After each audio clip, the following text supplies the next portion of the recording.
ಮೇಲೆ ಇರುವಂಥ ನ್ಯಾಯಮೂರ್ತಿ ಗೋಪಾಲ್ ಗೌಡ್ರೆ, ಈ ವಿವೇಕಾನಂದ ಅಭ್ಯುದಯ ಪ್ರತಿಷ್ಠಾನದ ಅಧ್ಯಕ್ಷರಾದಂಥ ವೆಂಕಟೇಶ್ವರವರೇ ಹಾಗೂ ಸ್ನೇಹಿತರೆ, ತುಂಬ ಒಳ್ಳೆಯ ಭಾಷಣ ಕೇಳಿದ ಮೇಲೆ ಮಾತಾಡೋದಿದ್ದರೆ ಮಾತು ಮರೆತೇ ಹೋಗ್ಬಿಡುತ್ತೆ. ಅವ್ರ ಮಾತು ಕೇಳ್ತಾ ನಾನೇನು ಹೇಳಬೇಕು ಅನ್ನೋದೇ ಮರೆತು ಹೋಗುತ್ತೆ. ಅದು ನಾನೇನು ಮಾಡಿದೆ, ಕೂತಾಗ ಇನ್ವಿಟೇಷನ್ ಕಾರ್ಡ್ ಹಿಂದೆ ಕೆಲವು ಗುರುತು ಹಾಕ್ಕೊಂಡೆ, ಏನು ಮಾತಾಡ್ಬೋದು ಅಂತ. ನಾನು ಹಾಗೆ ಇತಿಹಾಸಕಾರ ಅಲ್ಲ, ಅವ್ರು ಹಾಗೆ ದೊಡ್ಡ ವಿಜ್ಞಾನಿ ಅಲ್ಲ. ಈ ಹಣಕಾಸಿನ ವ್ಯವಹಾರ ಕೂಡ ನನ್ನ ಯುದ್ಧದಿಂದ ಏನಾಗ್ತದೆ ಅಂತ ಅದು ಜಾಸ್ತಿ ಹೇಳೋಕ್ಕೆ ಹೋಗಲ್ಲ, ಎಲ್ಲ ಹೇಳಿಬಿಟ್ಟಿದ್ದಾರೆ ನ್ಯಾಯಮೂರ್ತಿಗಳು. ನಾನು ಯುದ್ಧವನ್ನು ಒಬ್ಬ ಮನುಷ್ಯನಾಗಿ ಹೇಗೆ ನೋಡ್ತೇನೆ ಅಂತ ನೋಡಬೇಕಾಗಿದೆ. ಬಹಳ ಕಷ್ಟ ಅನಿಸುತ್ತೆ ನನಗೆ.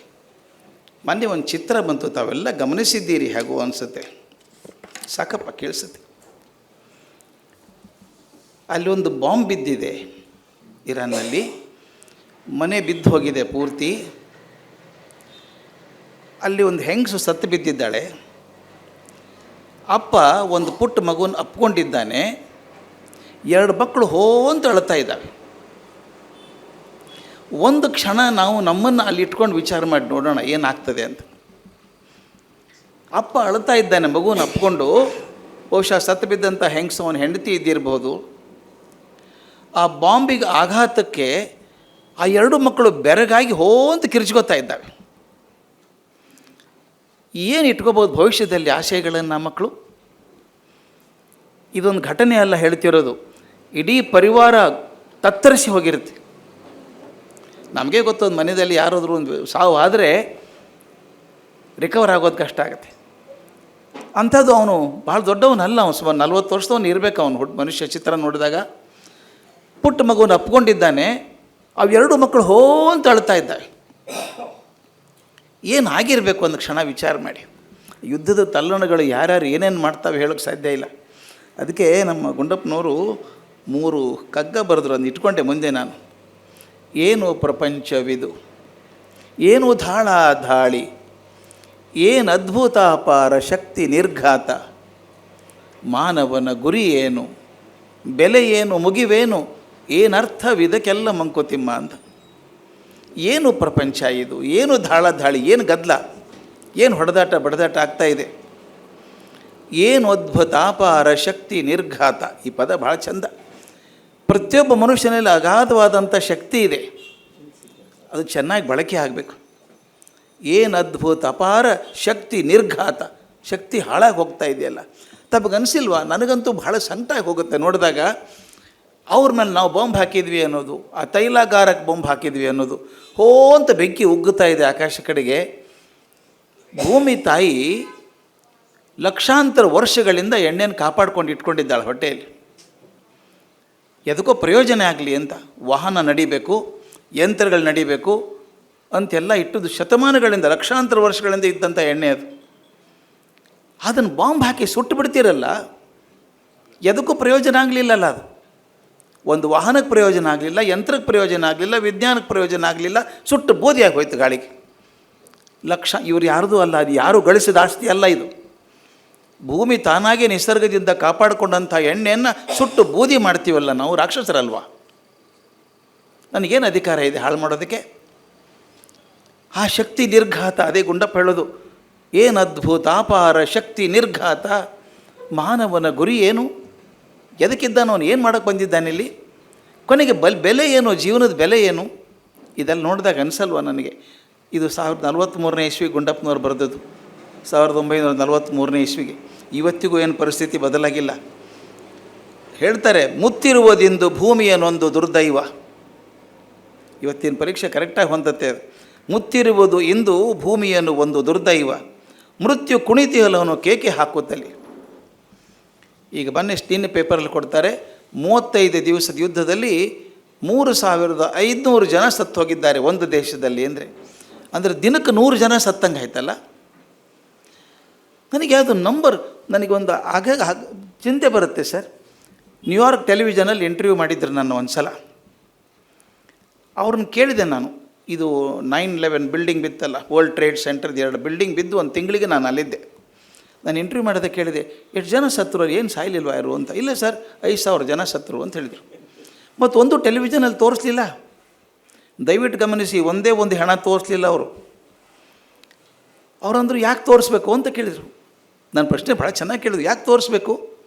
ಅಲ್ಲೊಂದು ಮಗು ನೋಡ್ತಾ ಇದೆ ಟೆಲಿವಿಷನ್ನು, ಒಬ್ಬರು ಬಸ್ರು ಹೆಂಗಸಿ ನೋಡ್ತಾ ಇದ್ದಾಳೆ, ಒಬ್ಬ ಮುದುಕರು ನೋಡ್ತಾ ಇದ್ದಾರೆ. ಅವ್ರ ಮನಸ್ಸಿನ ಮೇಲೆ ಏನು ಪರಿಣಾಮ ಆಗುತ್ತೆ ಹೇಳಿ? ಅವನೊಂದು ಸೆಂಟೆನ್ಸ್ ಯೂಸ್ ಮಾಡಿದ, I don't want to make my people insensitive. ಅದು ನೋಡಿದ್ರೆ ನನಗೆ ಅನಿಸುತ್ತೆ, ಎಷ್ಟು ಇನ್ಸೆನ್ಸಿಟಿವ್ ಆಗಿಬಿಟ್ಟಿದ್ದೀವಿ ಗೊತ್ತಾ. ದಯವಿಟ್ಟು ನಮ್ಮನ್ನೇ ನೋಡ್ಕೊಂಡು ಹೊರಗಿದ್ರೆ ಬೇಡ ನಾವು. ಮೊದಲೇ ದಿವಸ ಅಯ್ಯೋ 4 ಜನ ಸತ್ತೋದ್ರಂತೆ, ಛೇ ಅನಿಸ್ಬಿಡುತ್ತೆ. ದಿನ ಬಂದು ಕೇಳ್ತಾ ಇದ್ದಾಗ ಇವತ್ತೆಷ್ಟು ಜನ ಹೋದ್ರಂತೆ, ನಂಬರ್ ಆಗಲಿಲ್ವಾ ಅದು ಸಾವು ಅನ್ನೋದು? ಎಷ್ಟು ಇನ್ಸೆನ್ಸಿಟಿವ್ ಆಗಿಬಿಡ್ತೀವಿ ಅಂದರೆ ಸಾವು ನನ್ನ ತಟ್ಟೋದೇ ಇಲ್ಲ.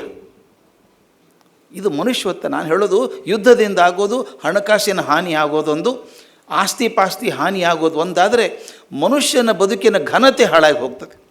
ಮನುಷ್ಯ ಜೀವಕ್ಕೊಂದು ಘನತೆ ಇದೆ ಅಂತಿದೆ. ರಸ್ತೆಯಲ್ಲಿ ಬಿದ್ದು ಸಾಯೋದು, ಮನೆಯಲ್ಲಿ ಕೂತಾಗ ಬಾಂಬ್ ಬಿದ್ದು ಸತ್ತು ಹೋಗೋದು ಮನುಷ್ಯನ ಘನತೆಯನ್ನು ಹಾಳು ಮಾಡ್ದಂಗೆ ಅಲ್ವಾ?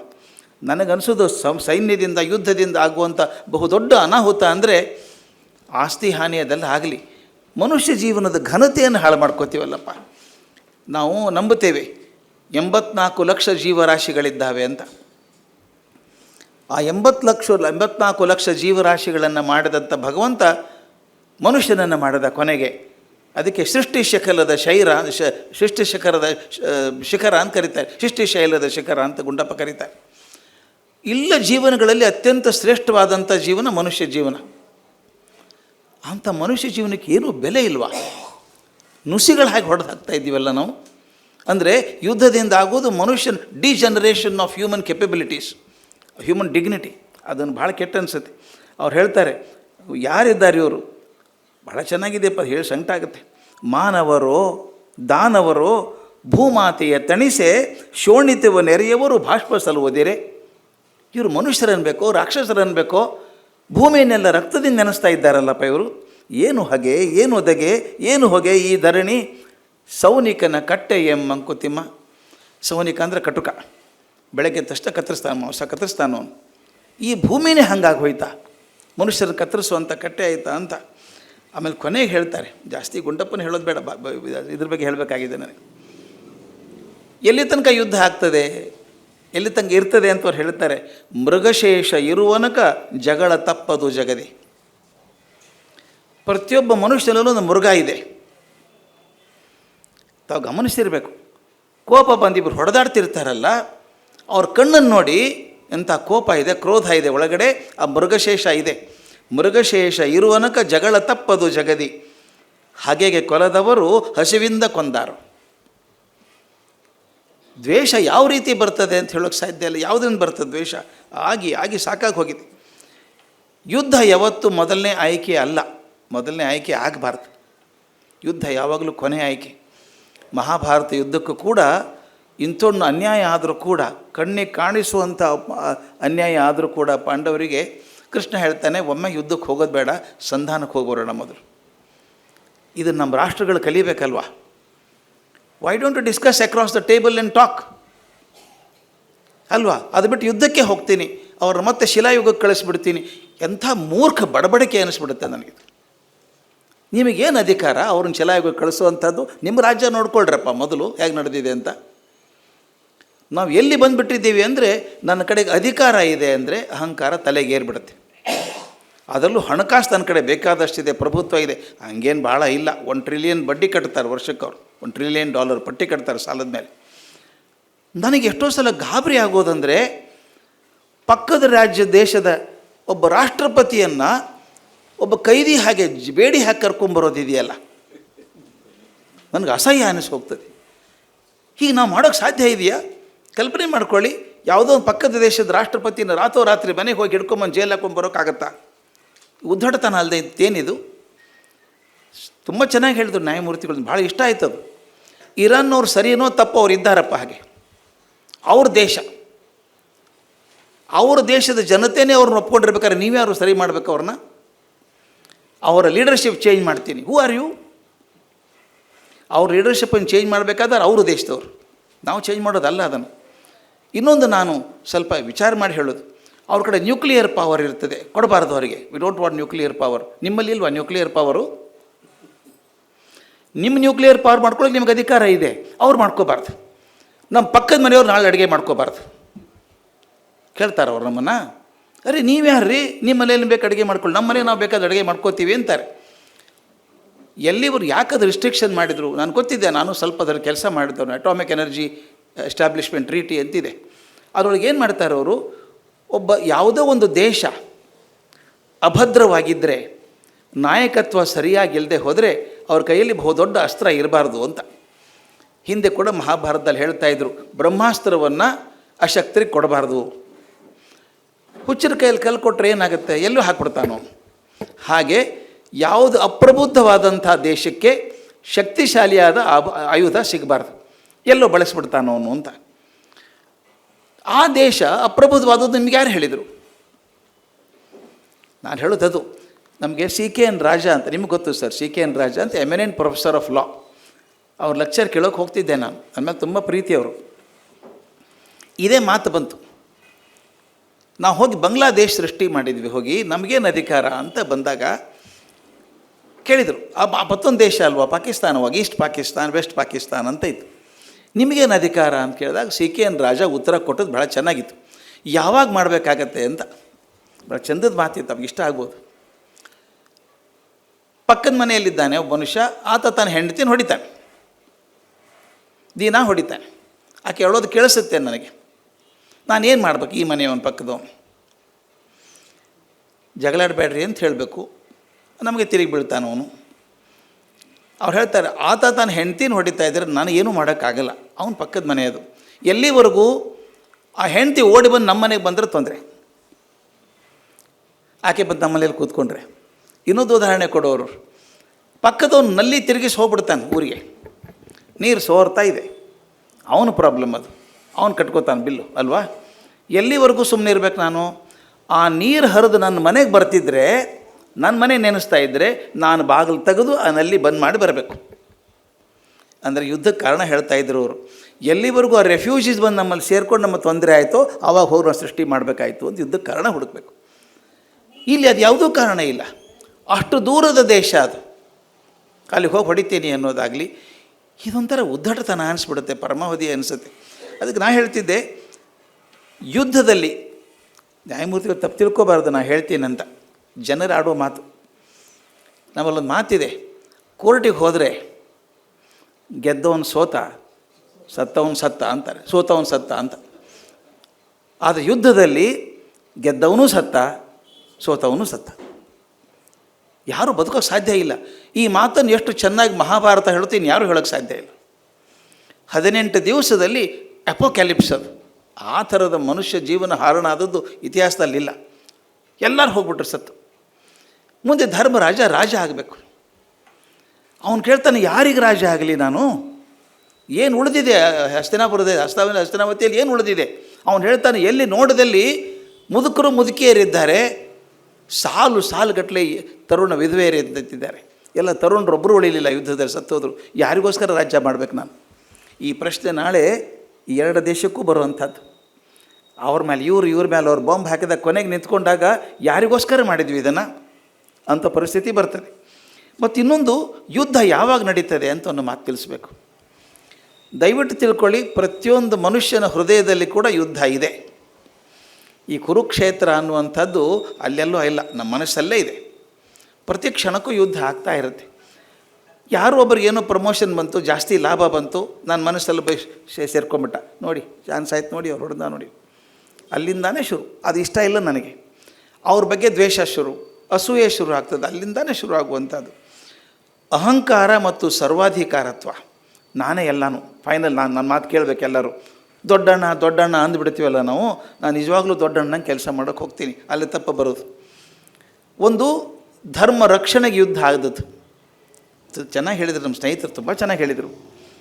ಯುದ್ಧ ತಪ್ಪಲ್ಲ. ಯಾವಾಗ ಧರ್ಮ ರಕ್ಷಣೆಗೋಸ್ಕರ ಯುದ್ಧ ಮಾಡೋದಿದ್ದರೆ ತಾವು ಗಮನಿಸಿರಬೇಕು. ಕ್ಷತ್ರಿಯನಾದಂಥ ಅರ್ಜುನ ಟ್ರೈನ್ ಟು ಕಿಲ್, ಅಷ್ಟು ತರಬೇತಿ ಆದಂಥ ಅರ್ಜುನ ಯುದ್ಧ ಬೇಡ ಅಂದ, ಕೃಷ್ಣ ಯುದ್ಧ ಮಾಡು ಅಂತಾನೆ. ಜನ ಅಂತಾರೆ ಕೃಷ್ಣ ಯುದ್ಧ ಮಾಡಿದವನು, ಅವನೇ ಶುರು ಮಾಡಿಸಿದ್ದು, ಬೇಡ ಅಂತಿದ್ದ, ಬಿಟ್ಟರೆ ಆಗ್ತಿರ್ಲಿಲ್ಲನ್ರಿ, ಜನ ಉಳ್ಕೋತಿದ್ರು ಅಂತ. ಕೃಷ್ಣ ಹೇಳೋದು ಧರ್ಮ ರಕ್ಷಣೆಗೆ ಯುದ್ಧ ಮಾಡಲೇಬೇಕು, ಇಲ್ಲದೆ ಹೋದರೆ ಅಧರ್ಮ ಜಾಸ್ತಿ ಆಗ್ತಾ ಹೋಗುತ್ತೆ. ಅದನ್ನು ಯುದ್ಧ ಆದದ್ದು. ಎರಡನೇದು ಧರ್ಮ ಪ್ರಸಾರಕ್ಕೂ ಯುದ್ಧ ಆದದ್ದನ್ನು ಕಂಡಿದ್ದೇವೆ ನಾವು. ಧರ್ಮ ಪ್ರಸಾರ ಮಾಡಬೇಕು, ಜಗತ್ತಲ್ಲಿ ನಮ್ಮದೊಂದೇ ಧರ್ಮ ಇರಬೇಕು, ಇನ್ಯಾವುದೂ ಧರ್ಮ ಇರಬಾರ್ದು ಅನ್ನುವಂಥ ಹುಚ್ಚುತನಕ್ಕೆ ಕೂಡ ಬೇಕಾದಷ್ಟು ಅನಾಹುತಗಳಾದದ್ದನ್ನು ಆಗ್ತಾ ಇರೋದನ್ನು ಕಂಡಿದ್ದೀರಿ. ಇವತ್ತು ಕೇಳ್ತಾ ಇದ್ದೀವಿ. ನಮ್ಮ ರಾಜ್ಯ ವಿಸ್ತಾರ ಮಾಡ್ಕೋಬೇಕು ಅಂತ ಒಂದೊಂದು ಸಲ ಅನಿಸುತ್ತೆ, ಎಂಥ ಭ್ರಮೆಗಳು ನಮ್ಮನ್ನು ಕಾಡ್ತದೆ ಅಂತ. I want that country. ಹೇಳಬೇಕಾಗಿಲ್ಲ ಯಾರು ಅಂತ ಹೇಳಬೇಕಾಗಿಲ್ಲ ನಾನು. ನಿಮ್ದಲ್ಲ ದೇಶ, ಅದು ಬೇರೆ ದೇಶ, ಅದು ಐ ವಾಂಟ್ ಇಟ್, ಅದು ಬೇಕು. ಸಣ್ಣ ಮಕ್ಕಳು ಹಠ ಮಾಡ್ತಾರಲ್ಲ, ಅದು ಬೇಕು ನನಗೆ, ಆಟಿಕೆ ಸಾಮಾನು ಅಂತ. ಗ್ರೀನ್ಲ್ಯಾಂಡ್ ಬೇಕು ನನಗೆ, ಅದು ಬೇಕು. ನನಗೆ ಕ್ಯೂಬಾ ಬೇಕು, ನನಗಿದು ಬೇಕು. ಏನು ತಮಾಷೆನಾ, ಆ ದೇಶ ತೊಗೊಂಡ್ಬಿಡ್ತೀನಿ ಅಂತ ಅನ್ನೋದಕ್ಕೆ ಇದು ಹಠತನ, ಹಠಮಾರಿತನ, ಉದ್ದಟತನ, ಅಹಂಕಾರ ಎಲ್ಲ ಸೇರಿ ಬಂದಿರುವಂಥದ್ದು. ಅದು ಬೇಕು ನನಗೆ, ರಾಜ್ಯ ವಿಸ್ತಾರ ಮಾಡಬೇಕು. ನಿನ್ನೆ ದಿವಸ ಬರ್ತದೆ ಸ್ಟೇಟ್ಮೆಂಟು, ನಾನಾದರೆ ಸ್ಟ್ರೇಟ್ ಆಫ್ ಹಾರ್ಮೋಜ್ ಅದನ್ನು ತೊಗೊಂಬಿಟ್ಟು ಎಲ್ಲ ಎಣ್ಣೆ ತೊಗೊಂಡ್ಬಿಡ್ಬೋದು ಬೇಕಾದ್ರೆ ನಾನು. ಅಂದರೆ ನಾನು ಏನು ಬೇಕಾದರೂ ಮಾಡಬಹುದು ಅನ್ನುವಂಥ ಒಂದು ಅಹಂಕಾರ ಬಂದಾಗ ಈ ಥರ ಜಗಳ ಬರುತ್ತೆ. ಒಂದು ಮಾತು ಬರ್ತದೆ, ನೆಪೋಲಿಯನ್ ಕೂಡ ಅಷ್ಟು ಯುದ್ಧ ಮಾಡಿದಂಥವನು ಕೊನೆಗೆ ಅವನು ಅರೆಸ್ಟ್ ಮಾಡಿ ಸೇಂಟ್ ಹೆಲೆನಾದಲ್ಲಿ ಇಡ್ತಾರೆ. ಇದು ಭಾಳ ಅದ್ಭುತ ರೆಕಾರ್ಡ್ ಇದೆ ಸ್ನೇಹಿತರೆ, ಅದು ರೆಕಾರ್ಡ್ ಇದೆ. ಅದು ಸೇಂಟ್ ಹೆಲೆನಾದಲ್ಲಿದ್ದಾಗ ಅವನ ಗೆಳೆಯ ನೋಡೋಕ್ಕೆ ಹೋಗ್ತಾನೆ, ಅವನು ಭೇಟಿ ಆಗೋಕ್ಕೆ ಹೋಗ್ತಾನೆ. ನೆಪೋಲಿಯನ್ ಹಣ್ಣಾಗಿದ್ದಾನೆ ಈಗ, ಜೈಲಲ್ಲಿದ್ದು. ಅವನು ಐಲ್ಯಾಂಡಲ್ಲಿ ಇಟ್ಟಿದ್ದಾರೆ. ಅವನು ಮಾತಾಡೋದು ಎಷ್ಟು ಚೆನ್ನಾಗಿ ಹೇಳ್ತಾನೆ ಗೊತ್ತಾ? ಗೆಳೆಯ, ನಾನು ಶಕ್ತಿಯಿಂದ ಜಗತ್ತನ್ನು ಗೆಲ್ಲಬಹುದು ಅಂತ ಅಂದ್ಕೊಂಡಿದ್ದೆ. ನೆಪೋಲಿಯನ್ ಹೇಳುವಂಥ ಮಾತಿದು. ನಾನು ಶಕ್ತಿಯಿಂದ ಜಗತ್ತನ್ನು ಗೆಲ್ಲಬಹುದು ಅಂತ ಅಂದ್ಕೊಂಡಿದ್ದೆ. ಎಷ್ಟೊಂದು ದೇಶಗಳನ್ನು ಗೆದ್ದೆ, ಎಲ್ಲರೂ ನನ್ನ ಕಂಟ್ರೋಲಲ್ಲಿದ್ದಾರೆ ಅಂತ ಅಂದ್ಕೊಂಡಿದ್ದೆ ನಾನು. ಆದರೆ ಈಗ ಅರ್ಥ ಆಗತ್ತೆ ನನಗೆ, ಶಕ್ತಿಯಿಂದ ಏನೂ ಸಾಧಿಸೋಕೆ ಸಾಧ್ಯ ಆಗಲಿಲ್ಲ.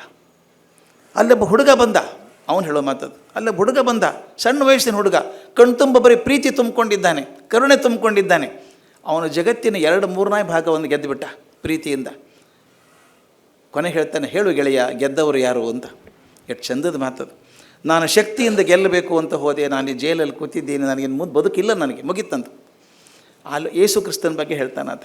ಒಬ್ಬ ಹುಡುಗ ತರುಣ ಬಂದ, ಕಣ್ಣಲ್ಲಿ ಪ್ರೀತಿ ಅಂತಃಕರಣ ತುಂಬ್ಕೊಂಬಂದು ಜಗತ್ತಿಗೆಲ್ಲ ಹರಡಿದ. ಇವತ್ತು ಪ್ರಪಂಚದ 2/3 ಭಾಗ ಜನ ಅವರು ಒಪ್ಕೊಂಡಿದ್ದಾರೆ ಗುರು ಅಂತ. ಕೊನೆ ಯಾರು ಗೆದ್ದರು? ಕರುಣೆ ಗೆತ್ತೋ, ಪ್ರೀತಿ ಗೆತ್ತೋ, ಅಥವಾ ಶಕ್ತಿ ಗೆತ್ತೋ ಹೇಳು ಅಂತ. ಇದು ತಿಳುವಳಿಕೆ ಬರಬೇಕಾದ್ರೆ ತುಂಬ ಟೈಮ್ ತೊಗೊಳುತ್ತೆ ನಮಗೆ. ಇನ್ನೊಂದು ಮಾತು ಮುಖ್ಯವಾಗಿ ಹೇಳಬೇಕಾದದ್ದು ನಾನು, ಬುದ್ಧ ಅಂಗುಲಿಮಾಲ್, ಆಗಲೇ ನನ್ನ ಸ್ನೇಹಿತರು ಹೇಳಿದ್ರು, ಅಶೋಕ ಮಾಡಿದಂಥದ್ದು. ಕಳಿಂಗವನ್ನು ಹೊಸಕೆ ಹಾಕಿಬಿಟ್ಟ ಅಶೋಕ. ಅವನಿಗೆ ಅಹಿಂಸೆ ಅರ್ಥ ಆದದ್ದು ಹಿಂಸೆ ತಾಂಡವ ಆಡಿದಾಗ. ಹಿಂಸೆ ತಾಂಡವ ಆಡಿ ಎಲ್ಲವನ್ನು ಹೊಸಕೆ ಹಾಕಿಬಿಟ್ಟ. ಆಮೇಲೆ ಅಂತಾನೆ, ನಾನು ಏನು ಮಾಡಿದೆ, ತಪ್ಪು ಮಾಡಿದೆ. ಬುದ್ಧ ಧರ್ಮ ತೊಗೊಂಡು ಅವನು ಹೇಳ್ತಾನೆ. ಬುದ್ಧ ಅವನ ಮಾತು ಬರ್ತದೆ. ಅಂಗುಲಿಮಾಲಿದ್ದ, ನಮ್ಗೆ ಗೊತ್ತು ಅಂಗುಲಿಮಾಲ್ ಅಂತ. ಏನೇನೋ ಹರಕೆ ಹೊತ್ಕೋತಾರೆ ಜನ, ಅವನೊಂದು ಹರಕೆ ಹೊತ್ತಿದ್ದ, 100 ಜನನ ಕೊಲ್ತೀನಿ ಅಂತ. ಅವ್ನಿಗೆ ಎಣಸೋಕೆ ಬರಬೇಕಲ್ಲ. ಒಬ್ಬ ಮನುಷ್ಯನ ಕೊಂದ ತಕ್ಷಣ ಅವನು ಬೆರಳಕ್ಕೆ ತೋರು ಬೆರಳಕ್ಕೆ ಕತ್ತರಿಸ್ಬಿಟ್ಟು ಅದನ್ನು ಮಾಲೆ ಎಣಿಸ್ಬೇಕಲ್ಲ ಎಷ್ಟಾಯಿತು ಅಂತ. ಅವನು ತೋರು ಬೆರಳುಗಳ ಮಾಲೆ ಮಾಡ್ಕೊಂಡಿರೋದು ಅಂಗುಲಿಮಾಲ್ ಅಂತ ಹೆಸರು ಬಂತು ಅವನಿಗೆ, ಅಷ್ಟೇ ರೀ. ಅವನ ಹೆಸರು ಕರೆ ಹೆಸರಲ್ಲ ಅದು. ಒಂದು ಸಲ ಬುದ್ಧ ಹೋಗ್ತಿರ್ಬೇಕಾದ್ರೆ ಜನ ಹೇಳಿದಂತೆ, ಕಾಡಲ್ಲಿ ಹೋಗಬೇಡ, ಅಂಗುಲಿಮಾಲಿದ್ದಾನಲ್ಲಿ. ಅವನು ಎಷ್ಟು ಕ್ರೂರಿಯಾಗಿದ್ದಾನೆ ಅಂದರೆ, ಈಗ 99 ಜನ ಕೊಂದುಬಿಟ್ಟಿದ್ದಾನೆ. ಇನ್ನೊಬ್ಬ ಸಿಕ್ಕರೆ ಸಾಕು ಅವನು. ಅವನ ತಾಯಿ ಕೂಡ ಅವನ ಜೊತೆಗೆ ಇರ್ತಾ ಇಲ್ಲ, ತಾಯಿ ಕೂಡ ಕೊಂದು ಹಾಕ್ತಾನೆ ಹೋದರೆ. ಈಗ ಅವನು ಹೋಗಬೇಡ ಅಂತ ಹೇಳ್ತಾರೆ. ಆ ಬುದ್ಧ ಹೇಳ್ತಾರೆ, ಹಾಗಾದರೆ ಹೋಗಲೇಬೇಕು ನಾನು ಅಂತಾನೆ. ಬುದ್ಧನ ಕಾರಣ ನೋಡಿ, ಯಾಕೆ ಹೋಗಬೇಕು ಅಂದ್ರೆ ಹೇಳ್ತಾನೆ, ನಾನು ಹೋಗದೆ ಹೋದರೆ ಯಾರೂ ಹೋಗ್ತಾ ಇಲ್ಲ ನೀವು ಕಾಡಿಗೆ. ಇನ್ನೂ ಎಷ್ಟು ವರ್ಷ ಅವನು, ಎಷ್ಟು ದಿವಸ ಹೃದಯದಲ್ಲಿ ಕ್ರೋಧ ಇಟ್ಕೊಂಡಿರ್ಬೇಕು ಅವನು. ನಾನು ಹೋಗ್ತೇನೆ, ಸತ್ತು ಹೋಗ್ತೇನೆ. ಅವ್ನು ವೃತ್ತ ಮುಗಿತಲ್ಲ 100 ಜನ, ಆಮೇಲೆ ಶಾಂತ ಆಗ್ತಾನೆ ಅವನು. ಜನಕ್ಕೆ ಹೆದರಿಕೆ ತಪ್ಪೋಗುತ್ತೆ, ಆದ್ದರಿಂದ ನಾನು ಹೋಗ್ತೀನಿ ಅಂತಾನೆ. ಇದು ಪಾಲಿ ಭಾಷೆಯಲ್ಲಿ ಭಾಳ ಅದ್ಭುತವಾದ ಕಥೆ. ಇದು ಕನ್ನಡದಲ್ಲಿ ಸ್ವಲ್ಪ ಬದಲಾಗಿದೆ, ನಾನು ಪಾಲಿ ಭಾಷೆ ಅನುವಾದ ಮಾಡಿದವನು. ಅಲ್ಲಿ ಹೋಗ್ತಾನೆ ಬುದ್ಧ. ಅಂಗುಲಿಮಾಲ್ ಖುಷಿ ಆಯಿತು, ಅಂತೂ ಬಂದ್ರಲ್ಲ ಯಾರೋ ಒಬ್ಬರು, ಎಷ್ಟೋ ದಿವಸ ಬಂದೇ ಇರಲಿಲ್ಲ ಯಾರು. ಖಡ್ಗ ಹಿಡ್ಕೊಂಡು ಓಡ್ತಾನೆ. ಆ ಸನ್ಯಾಸಿ ಮುಖದಲ್ಲಿರುವಂಥ ಕಾಂತಿಯನ್ನು, ಆ ಕಣ್ಣಲ್ಲಿರುವಂಥ ಪ್ರೀತಿಯನ್ನು ನೋಡಿ ಕೊಲ್ಲೋದಿಲ್ಲ. ಏನು ಹೇಳ್ತಾನೆ ಗೊತ್ತಾ? ಏಯ್, ಇಲ್ಲಿ ಬರಬೇಡ ಅಂತ ಯಾರೂ ಹೇಳಿಲ್ವ ನಿನಗೆ? ಒಂದು ಹೆಜ್ಜೆ ಮುಂದಿಟ್ಟರೆ ಕತ್ತರಿಸಿ ಹಾಕ್ಬಿಡ್ತೀನಿ ನಿನ್ನ ಅಂತಾನೆ. ಕೊಲ್ಲೋದಿಲ್ಲ, ಹೆದರಿಸ್ತಾನೆ ಬರೀ. ಆ ಬುದ್ಧ ಹೇಳ್ತಾನೆ, ನೀನು ಭಾಳ ಶೂರ ಅಂತ ಕೇಳಿದ್ನಲ್ಲಪ್ಪ, ನೋಡಿದ ತಕ್ಷಣ ಕೊಂದು ಹಾಕ್ಬಿಡ್ತಿದ್ದಂತೆ, ನೀನು ಹಾಗೆ ಕಾಣಿಸೋಲ್ಲ, ಒಳ್ಳೆ ಮನುಷ್ಯ ಕಾಣಿಸ್ತೀಯ ನನಗೆ ಅಂತಾನೆ. ಇದೆಲ್ಲ ಮಾತಾಡಬೇಡ, ಕೊಲ್ತೀನಿ ನಿನ್ನ ಅಂತ. ಆ ಬುದ್ಧ ಹೇಳುವಂಥ ಮಾತು ಚೆನ್ನಾಗಿದೆ. ಒಂದು ಕೆಲಸ ಮಾಡು, ಕೊಲ್ಲೋದಕ್ಕಿಂತ ಮೊದಲು ಕಡೆ ಇಚ್ಛೆ ಪೂರೈಸಬೇಕಲ್ಲ. ನನ್ನ ಕಡೆ ಇಚ್ಛೆ ಏನೇನು ಕಡೆ ಇಚ್ಛೆ ಅಂತ ಕೇಳ್ತಾನೆ. ಏನಿಲ್ಲ, ನೀನು ನಿಂತಿದ್ದೀಯಲ್ಲ ಮರದ ಕೆಳಗೆ, ಆ ಮರದೊಂದು ಟೊಂಗೆ ಕತ್ತರಿಸ್ಕೊಟ್ಬಿಡು ನನಗೆ ಅಂತ. ಇಷ್ಟ ತಾನೆ? ಪಟ್ಟಂತ ಖಡ್ಗದಿಂದ ಟೊಂಗೆ ಕತ್ತರಿಸ್ಕೊಡ್ತಾನೆ. ನೀನು ಭಾಳ ಅವಸರದ ಮನುಷ್ಯಪ್ಪ, ಅಷ್ಟು ದೊಡ್ಡ ಟೊಂಗೆ ಬೇಕಾಗಿಲ್ಲ, ನನಗೆ ಒಂದು ಚೂರು ಸಾಕಾಗಿತ್ತು, ಉಳಿದದ್ದನ್ನು ವಾಪಸ್ ಅದಕ್ಕೆ ಜೋಡಿಸ್ಬಿಡು ಅಂತಾನೆ. ಅವಾಗಿನ್ನೂ ಟಿಶ್ಯೂ ಕಲ್ಚರ್ ಎಲ್ಲ ಬಂದಿರಲಿಲ್ಲ. ತಕ್ಷಣ ಅವಂತಾನು ಜೋಡ್ಸೋಕ್ಕಾಗಲ್ಲ, ಒಂದು ಸಲ ಕತ್ತರಿಸಿದ್ರೆ ಮುಗಿದೋಯ್ತು, ಇನ್ನು ಕತ್ತರಿಸೋಕ್ಕಾಗಲ್ಲ, ಜೋಡ್ಸೋಕ್ಕಾಗಲ್ಲ ಅಂತಾನೆ. ಆಗ ಬುದ್ಧ ಹೇಳುವಂಥ ಮಾತು ಇವತ್ತು ಎಲ್ಲ ನಾಯಕರು ನೆನಪಿಟ್ಕೋಬೇಕು. ಬುದ್ಧ ಹೇಳುವಂಥ ಮಾತು ಹೇಳ್ತಾನೆ, ಅಲ್ಲಪ್ಪ ನಿನಗೆ ಒಂದು ಟೊಂಗೆಯನ್ನು ಜೋಡಿಸೋಕ್ಕಾಗಲಿಲ್ಲ, ಯಾವುದನ್ನು ನೀನು ಸೃಷ್ಟಿ ಮಾಡೋಕ್ಕೆ ಸಾಧ್ಯ ಇಲ್ವೋ ಅದನ್ನು ನಾಶ ಮಾಡುವ ಅಧಿಕಾರ ನಿನಗಿಲ್ಲ. ಈಗ 99 ಜನನ ಕೊಂದಿದ್ದೀಯಲ್ಲ, ಒಬ್ಬರಾದರೂ ಜೀವಂತ ತರೋಕ್ಕೆ ಸಾಧ್ಯ ಇದೆ ನಿನ್ನ ಕಡೆಗೆ? ಇಲ್ಲ. ಹಾಗೆ ನೀನು ಕೊಲ್ಲೋಕ್ಕೇನು ಅಧಿಕಾರ ಇದೆ? ಈ such a beautiful statement. You can't destroy something that you cannot create. ನಾನು ಸೃಷ್ಟಿ ಮಾಡೋಕ್ಕಾಗದೇ ಇರುವಂಥದ್ದನ್ನು ಹಾನಿ ಮಾಡೋ ಅಧಿಕಾರ ನನಗಿಲ್ಲ. ಇವ್ರು ಯಾರಾದರೂ ನಾಯಕರು ಇಷ್ಟು ಹೇಳ್ತಾರಲ್ಲ ಜೋರಾಗಿ, ಇವತ್ತು ಆ ಬ್ರಿಡ್ಜ್ ಹೊಡೆದು ಹಾಕಿದೆ ನಾನು, ಇವತ್ತು ಈ ಆಯಿಲ್ ಟ್ಯಾಂಕ್ ಹೊಡೆದು ಹಾಕಿದೆ, ಇದನ್ನು ಹೊಡೆದು ಹಾಕಿದೆ ಅಂತ ಹೇಳುವಂಥವ್ರು ಒಂದನ್ನಾದರೂ ಸೃಷ್ಟಿ ಮಾಡೋಕ್ಕೆ ಸಾಧ್ಯ ಇದೆಯಾ? ನೇಚರ್ ಎಷ್ಟು ಹಾಳಾಗಿ ಹೋಗಿದೆ ಬಿಡಿ, ಕಟ್ಟಡ ಕಟ್ಬೋದು ಹೇಗಾದರೂ, ನಿಸರ್ಗ ಹಾಳಾಗಿ ಹೋಗಿದೆ. ಅಲ್ಲಿ ಇಷ್ಟು ಪ್ರಮಾಣದ ಕಾರ್ಬನ್ ಸುಡ್ತಾ ಇದ್ದರೆ ಏನಾಗಿರಬೇಕು ವಾತಾವರಣ ಕಲ್ಪನೆ ಮಾಡ್ಕೊಳ್ಳಿ. ಅದನ್ನು ಸೃಷ್ಟಿ ಮಾಡೋಕ್ಕೆ ಸಾಧ್ಯ ಇದೆ ನನ್ನ ಕಡೆಗೆ. ಅದರಿಂದ ನಾಯಕರು ವಿಚಾರ ಮಾಡಬೇಕಾದದ್ದು, ನಾನು ಯಾವುದನ್ನು ಸೃಷ್ಟಿ ಮಾಡೋಕ್ಕೆ ಸಾಧ್ಯ ಇಲ್ವೋ ಅದನ್ನು ನಾನು ಹಾಳು ಮಾಡೋ ಅಧಿಕಾರ ನನಗಿಲ್ಲ. ಇನ್ನೊಂದು ಮಾತು ಬರ್ತದೆ, 2ನೇ ಮಹಾಯುದ್ಧ ಆದಮೇಲೆ ರೂಸ್ವೆಲ್ಟ್ ಪ್ರೆಸಿಡೆಂಟ್, ಅವಾಗ ಅಮೇರಿಕನ್ ಪ್ರೆಸಿಡೆಂಟು, ಯುದ್ಧ ಮುಗಿದ್ಮೇಲೆ ಒಂದು ಪ್ರಶ್ನೆ ಕೇಳ್ತಾರೆ. ನ್ಯಾಯಮೂರ್ತಿಗಳು ತುಂಬ ಚೆನ್ನಾಗಿ ಹೇಳಿದ್ರು, ನಮ್ಮ ಜವಾಬ್ದಾರಿ ಏನು ಅಂತ. ನಾನು ಜಾಸ್ತಿ ಮಾತಾಡೋಲ್ಲ, ನಾನು ಮನುಷ್ಯತ್ವದ ಬಗ್ಗೆ ಮಾತ್ರ ಮಾತಾಡೋದು. ಅವ್ರು ಭಾಳ ಚಂದ ಪ್ರಶ್ನೆ ಕೇಳಿದರು, ಯುದ್ಧ ನಾವೇನು ಮಾಡಬೇಕು? ಇಲ್ಲಿ ಕೂತ್ಕೊಂಡು ಜುಡಿಷಿಯಲ್ ಲೇಔಟ್ ಮಾತಾಡಿದ್ರೆ ನಿಂತು ಹೋಗುತ್ತಾ ಯುದ್ಧ? ವೆಂಕಟೇಶ್ವರ ಅದೇ ಹೇಳಿದರು, ಆಗತ್ತೆ. ಎಲ್ಲೋ ಒಂದು ಕಡೆ ಸೀಡಬೇಕು, ಎಲ್ಲೋ ಒಂದು ಕಡೆ ಪ್ರಾರಂಭ ಆಗಬೇಕದು. ಇದಕ್ಕೆ ಮಾತನ್ನು ರೂಸ್ವೆಲ್ಟ್ ಕೇಳ್ತಾರೆ. 2ನೇ ಮಹಾಯುದ್ಧ ಆದಮೇಲೆ 2ನೇ ಮಹಾಯುದ್ಧಕ್ಕೆ ಕಾರಣ ಯಾರು? ನಗ್ತಾರೆ ಎಲ್ಲರೂ, ಆರ್ಮಿ ಚೀಫ್ ಎಲ್ಲ ಎಲ್ಲರಿಗೂ ಗೊತ್ತಲ್ಲ ಹಿಟ್ಲರ್ ಅಂಥೇಳಿ. ರೂಸ್ವೆಲ್ಟ್ ಹೇಳ್ತಾರೆ, no, Hitler was not responsible for the second world war. We are responsible because you saw the evil growing and tolerated it ಅಂತ. ಎಂಥ ದೊಡ್ಡ ಮಾತದು. ಅದೊಂದು ಹುಳ, ಅವನು ಸರ್ಜೆಂಟ್ ಆಗಿದ್ದ ಮಿಲಿಟ್ರಿ ಒಳಗೆ, ಜರ್ಮನ್ ಆರ್ಮಿಯೊಳಗೆ. ಅವತ್ತೇ ಹೊಸಕ್ಕೆ ಹಾಕಿದ್ರೆ ಹೋಗ್ಬಿಡ್ತಿತ್ತದು. ಅವನು ಬಿಟ್ಟುಬಿಟ್ರೆ ದೊಡ್ಡವನಾಗೋದಕ್ಕೆ. ನಾವು ಭಾರತ ಇತಿಹಾಸದಲ್ಲೂ ಕಂಡಿದ್ದೇವೆ, ಯಾವನೊಬ್ಬ ಸನ್ಯಾಸಿ ಇದ್ದವನು ಕರ್ಕೊಂಡು ವೆಪನ್ಸ್ ಕೊಟ್ಟು ಒಂದು ದೊಡ್ಡ ಅನಾಹುತ ಆಗಲಿಲ್ವ? ಸಾರಿ ಗೊತ್ತಿರ್ತಿಲ್ಲ, ದೊಡ್ಡ ಅನಾಹುತ ಆಯಿತು. ಅಂದರೆ ಯಾರನ್ನೂ ದೊಡ್ಡವ್ರನ್ನ ಮಾಡಿಬಿಡ್ತೀವಿ ನಾವು. ಹಿಟ್ಲರ್ ಒಬ್ಬ ಸಣ್ಣ ಪ್ರಾಣಿ, ಏನೂ ಇದ್ದಿದ್ದಿಲ್ಲ, ಅವಾಗ ಅವಕಾಶ ಕೊಟ್ಟು ಬೆಳೆಸ್ಬಿಟ್ರಲ್ಲ ಅವನ್ನ, ರಾಕ್ಷಸ ಆಗಿ ನಿಂತ್ಕೊಂಡ್ಬಿಟ್ಟ. ಅದಕ್ಕೆ ಹೇಳ್ತಾರೆ, V are responsible for the second war because we saw the evil growing and tolerated it. ಈಗ ನಾವು ಪ್ರತಿಭಟನೆ ಮಾಡದೆ ಹೋದರೆ, ಅಯ್ಯೋ ಯಾರು ಏನು ಮಾಡಲ್ರಿ, ಮಾಡ್ಕೋತ ಹೋಗೋಣ ಬರ್ರಿ ಅಂತಾರೆ.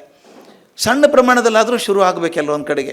I am happy Americans are responding ನಾವು in a big way. They are saying ಹಿಂಗಾಗ್ತದೆ ಹಿಂಗಾಗ್ತದೆ ಅಂತ.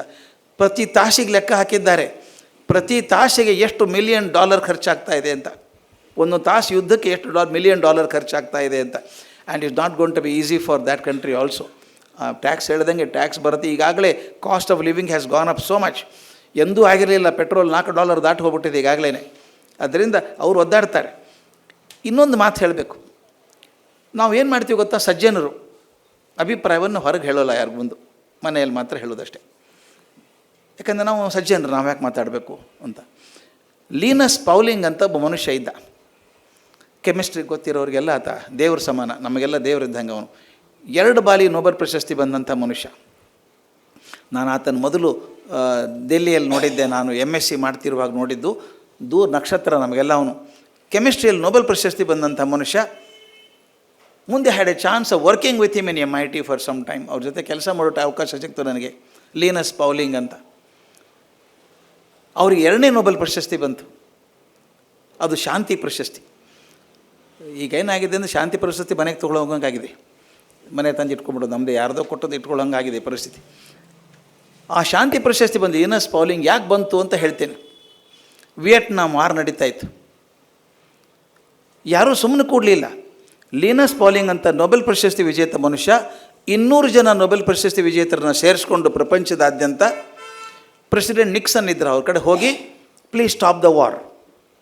ವಿಯೆಟ್ನಾಂ ಸಣ್ಣ ದೇಶ ಪಾಪ, ಅವಕ್ಕೇನೂ ಇಲ್ಲ. ಈಗ ಏನು ಹೋಗಿ ದೊಡ್ಡ ದೊಡ್ಡ ರಾಷ್ಟ್ರಗಳು, ಅಮೇರಿಕ ಅಂತ ರಾಷ್ಟ್ರವು ವಿಯೆಟ್ನಾಂ ದಾಳಿ ಮಾಡಬೇಕಾ? ಈಗ ನಮ್ಮಲ್ಲಿ ಹೇಳ್ತಿದ್ರು ಸಣ್ಣ ಹುಡುಗರ ಜೊತೆ ಕುಸ್ತಿ ಆಡಬಾರ್ದು ಅಂತ. ಸಣ್ಣ ಹುಡುಗರ ಜೊತೆ ಕುಸ್ತಿ ಆಡಿದ್ರೆ ಏನೂ ಲಾಭ ಇಲ್ಲ. ನೀ ಗೆದ್ರೆ ಯಾ ಬಿಡ, ಸಣ್ಣ ಹುಡುಗನ ಜೋಡಿ ಗೆದ್ದಿದ್ದಾನೆ ಅಂತಾರೆ. ಸೋತ್ರೆ ಹುಡುಗನ ಕಡೆನೂ ಸೋತ ಅಂತಾರೆ. ಗೆದ್ದರೂ ಖುಷಿ ಇಲ್ಲ, ಸೋತರೂ ಇಲ್ಲ. ವಿಯೆಟ್ನಾಮಲ್ಲಿ ಯಾಕೆ ದಾಳಿ ಮಾಡ್ತೀರಿ ಅಂತ ಕೇಳಿದರು. ನಿಕ್ಸನ್ ಉದ್ದಟ ಆನ್ಸರ್ ಕೊಟ್ಟಾಗ I have heard it. University of ಕ್ಯಾಲಿಫೋರ್ನಿಯಾದಲ್ಲಿ ನ್ಯಾಷನಲ್ ಟೆಲಿವಿಷನ್ ಮುಂದೆ ಮಾತಾಡಿದ್ದು. ಲೀನಸ್ ಪಾಲಿಂಗ್ ಧೈರ್ಯ ನೋಡಿ ಅವರು ಹೋಗ್ಬಿಟ್ಟು ಹೇಳ್ತಾರೆ, mister president, you are a bloody idiot. This is his words, ತಂದಲ್ಲ. You are a bloody idiot. You are bombarding the innocents in Vietnam. You must stop the war. It is a gross insult to the country.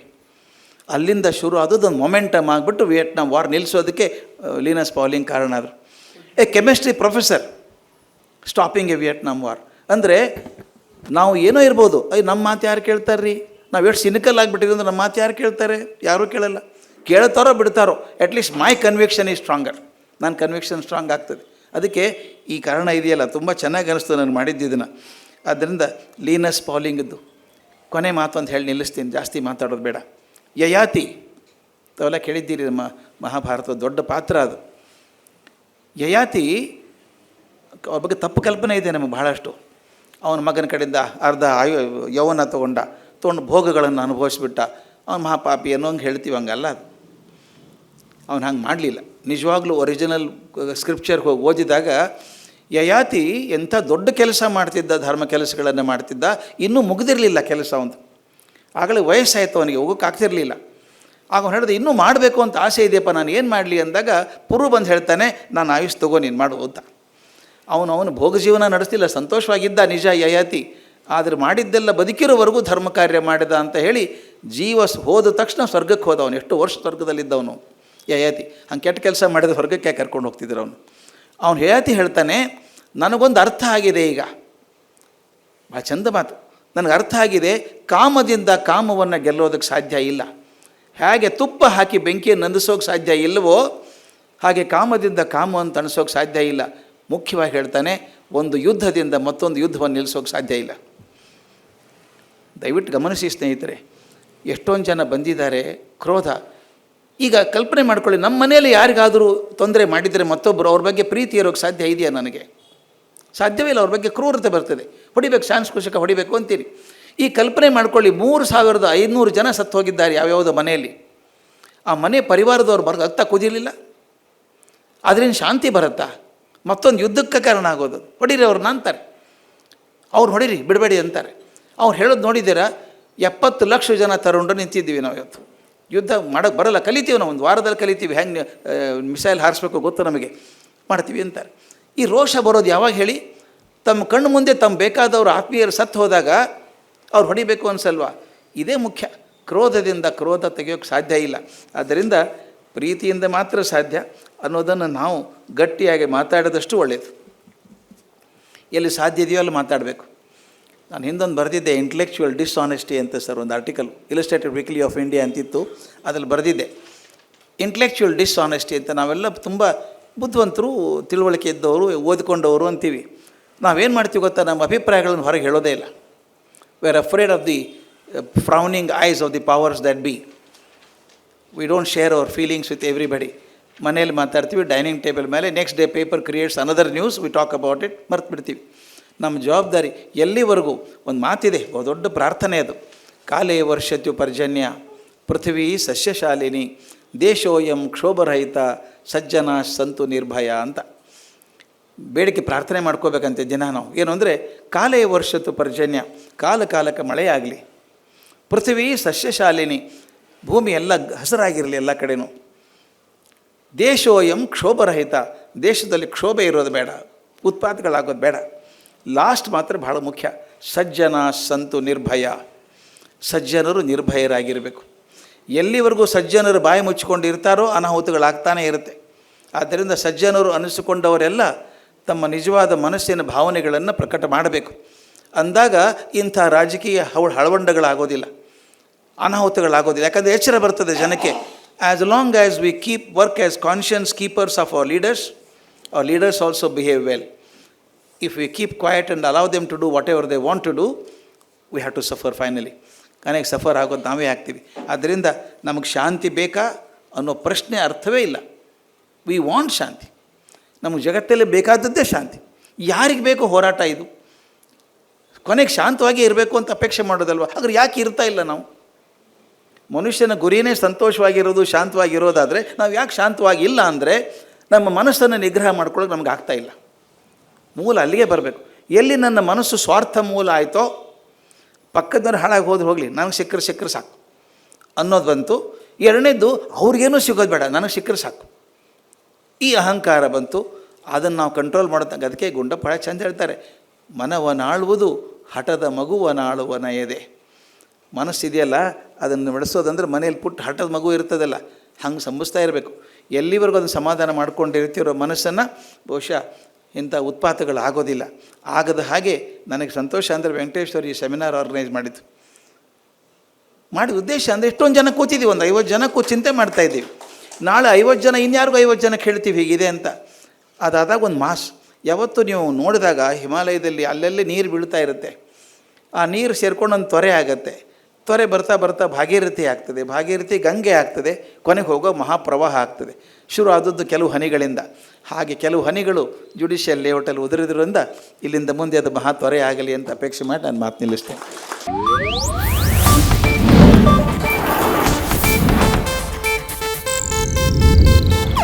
ಇದು Asianet news network ಪ್ರಸ್ತುತಿ.